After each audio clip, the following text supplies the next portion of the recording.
그 답답한 분위기를 다시 깨뜨린 사람은 역시 오현규였습니다. 후반 80분경 베식타시는 높은 위치에서 상대를 강하게 압박했고 결국 공을 탈취하는 데 성공했습니다. 그 공이 오현규 쪽으로 흘러갔지만 문제는 오현규의 위치였습니다. 순간적으로 오프사이드 위치에 있었기 때문에 공을 받는 즉시 파울이 선언되었습니다. 오현규는 오프사이드 휘슬이 조금 늦게 울린 틈을 타 공을 몰고 들어갔고 그대로 슈팅까지 시도했습니다. 하지만 공격 자체가 성립되지 않는 상황이었기 때문에 이 장면은 득점으로 이어질 수 없었습니다. 지켜보던 팬들 입장에서는 아쉬움이 확 밀려올 수밖에 없었습니다. 그런데 바로 그 다음 상황에서 경기 흐름이 완전히 뒤집혔습니다. 상대 골키퍼는 베식타시의 공격이 무산된 틈을 타 빠르게 역습을 전개하려 했습니다. 그런데 문제는 그 패스였습니다. 급하게 전방으로 보낸 공이 너무 무지성에 가까웠고 결국 베식타시에게 끊겨버렸습니다. 알라냐스포르는 그 순간 절체절명의 위기를 맞이했습니다. 이때 오현규의 움직임이 정말 중요했습니다. 오현규는 빠르게 뒤쪽 상황을 살폈습니다. 뒤에 수비수가 없다는 것, 그리고 자신이 더 이상 오프사이드 위치에 있지 않다는 것을 확인했습니다. 그리고 곧바로 동료의 패스를 기다리며 슈팅 자세를 잡았습니다. 그냥 서 있는 것이 아니었습니다. 언제든 때릴 준비가 된 공격수의 자세였습니다. 오현규의 동료 올라이타는 상대 수비수와의 경합을 버텨냈습니다. 몸싸움 속에서도 무리하게 슈팅을 선택하지 않았습니다. 대신 완전히 노마크로 비어있던 오현규를 봤습니다. 그리고 그쪽으로 패스를 넣었습니다. 오현규는 이 공을 논스톱으로 차 넣었고 스코어는 2대0이 되었습니다. 이 한 방으로 경기는 사실상 끝나버리는 흐름이 되었습니다. 이 장면을 본 많은 축구팬들은 올라이탄이 정말 패스를 잘 넣어줬다고 말했습니다. 이런 것이 바로 팀이라는 반응이 이어졌습니다. 욕심내지 않고 더 좋은 위치에 있는 동료에게 내주는 장면이 너무 보기 좋았다는 칭찬도 나왔습니다. 몇몇 전문가들 역시 오현규의 변화를 짚었습니다.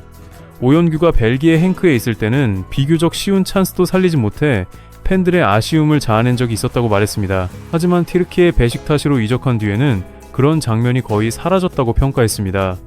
어려운 찬스도 잘 넣지만 쉬운 찬스는 거의 놓치지 않는다는 것입니다. 슈팅을 할 때의 자신감과 침착함이 과거와는 아예 차원이 다를 정도로 업그레이드 됐다는 분석도 나왔습니다. 상황을 다시 보면 더 분명합니다. 상대 골키퍼는 베식타시의 공격을 막아낸 뒤 빠른 역습을 시도하려 했습니다. 그래서 동료에게 패스를 보냈습니다. 그런데 이 패스가 올라이탄에게 끊기면서 엄청난 위기가 만들어졌습니다. 이때 상대 수비수는 올라이탄이 슈팅하지 못하도록 몸싸움을 걸었습니다. 올라이탄의 밸런스를 무너뜨리려 한 것입니다. 하지만 올라이탄은 그 상황에서도 판단을 잃지 않았습니다. 무리하게 슈팅을 하려면 할 수도 있었습니다. 하지만 그는 팀의 승리를 위해 완전히 노마크로 서 있던 오현규에게 패스를 넣었습니다. 바로 이 선택이 칭찬받을 만한 장면이었습니다. 그리고 오현규는 그 패스를 받아 침착하게 오른발 논스톱 슈팅으로 골을 넣었습니다. 전문가들은 이 장면에서 중요한 점이 하나 더 있다고 말했습니다.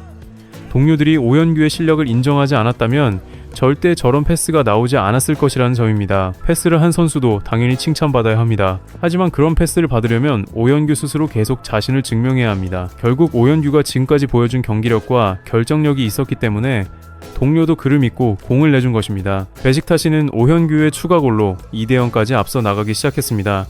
반대로 알라냐스포르는 절망감에 몸부림칠 수밖에 없었습니다. 따라가려면 반드시 골이 필요했고 그래서 알라냐스포르는 추격골을 넣어 2대1을 만들기 위해 공격을 감행했습니다. 하지만 공격으로 올라간 순간 오히려 역습을 얻어맞았습니다. 그 역습 상황에서 퀘크치가 쇄도했습니다. 그리고 헤딩슛으로 골을 연결하면서 스코어는 3대0이 되었습니다. 경기장은 다시 한번 들끓었습니다. 베식타시는 완전히 승기를 잡았고 알라냐스포르의 분위기는 그대로 무너졌습니다. 그런데 이 장면을 본 일부 팬들은 조금 아쉽다는 반응도 보였습니다. 골이 들어가는 순간을 보면 크로스가 올라올 때 오현규가 뒤쪽에서 노마크로 기다리고 있었다는 것입니다. 그래서 오현규가 멀티골을 넣을 수도 있었던 찬스였는데 그 기회가 사라진 점은 아쉽다는 말이 나왔습니다.